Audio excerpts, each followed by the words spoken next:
दरोगा जी एगो रिपोर्ट सुनी के खबर लागल दिलवा पर चोट।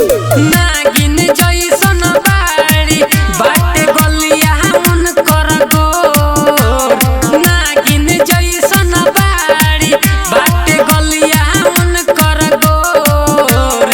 चर्चा बा एगो बेजोर भगिनवा के फुआ के ले गइल गाँव के चोर। चर्चा बाटे चारों ओर भगिनवा के फुआ के ले गइल गाँव के चोर।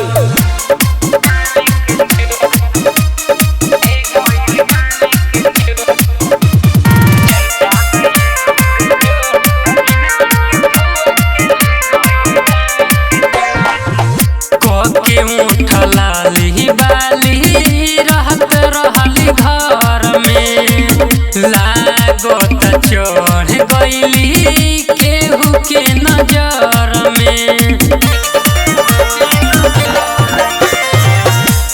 के उठलाली बाली रहत रहली घर में, लागत चढ़ गइली केहू के नजर में। करतिया मन मानी एकर कौनो नइखे जोड़।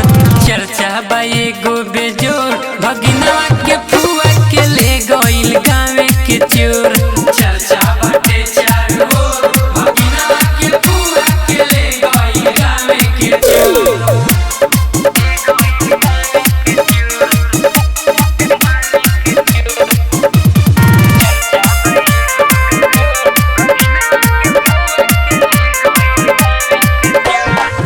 रंगीला राजा के मन बाटे उदास हो, सोनुआ के छोड़ के गइल दोसरा के पास हो। रंगीला राजा के मन